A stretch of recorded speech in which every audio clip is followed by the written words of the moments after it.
আসসালামু আলাইকুম ওরহমতুল্লাহ। মার্কিন ইরান উত্তেজনা যেন এখন নতুন মাত্রায় পৌঁছেছে।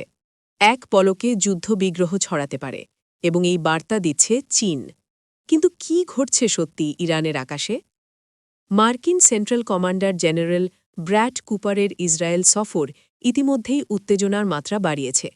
চীনের গোয়েন্দা ও সামরিক মহল মনে করছে এটি সম্ভাব্য সামরিক হামলার প্রস্তুতির অংশ।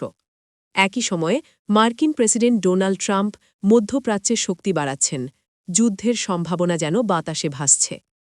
বিশেষজ্ঞরা বলছেন ইরানের ঘনিষ্ঠ মিত্র চীন তাৎক্ষণিকভাবে হস্তক্ষেপ করেছে।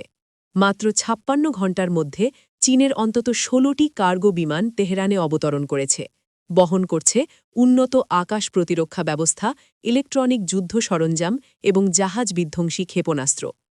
এতে শুধু ইরানকে শক্তিশালী করা হয়নি, বরং চীনের পক্ষ থেকে ওয়াশিংটনকে একটি সরাসরি বার্তা পাঠানো হয়েছে, ইরান আক্রমণের মুখে আমরা পাশে আছি। একই সময়ে রাশিয়ার সামরিক পরিবহনও ইরানে দেখা গেছে, যা ইঙ্গিত দেয় এই অঞ্চলে পরিস্থিতি আগের তুলনায় অনেক বেশি বিপজ্জনক।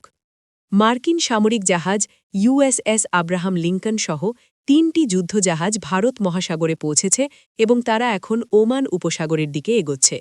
চীনের Y-10 কার্গো বিমান ৬০ টনের বেশি সামরিক সরঞ্জাম বহন করে ইরান পৌঁছাচ্ছে। এটি যে শুধুমাত্র প্রস্তুতি নয়, বরং একটি শক্তিশালী সতর্কবার্তা। তবে প্রশ্ন উঠছে, কি সত্যিই চীন ও রাশিয়া ইরানের পেছনে দাঁড়াতে চলেছে, নাকি এটি কৌশলগত রাজনৈতিক নাটক? বিশেষজ্ঞরা বলছেন দ্রুত এই সাহায্য পাঠানোতে স্পষ্ট যে ইরানের ওপর হামলা হলে সরাসরি লজিস্টিক ও প্রযুক্তিগত সমর্থন নিশ্চিত। এবার প্রশ্ন হল, মধ্যপ্রাচ্য আরও কতটা অস্থির হবে? ইরান কি প্রতিরোধ করতে পারবে, নাকি যুদ্ধের আগুন ছড়াবে? চোখ রাখুন এমএনই নিউজের পর্দায়, কারণ প্রতিটি মুহূর্ত এখন গুরুত্বপূর্ণ। আল্লাহ হাফেজ।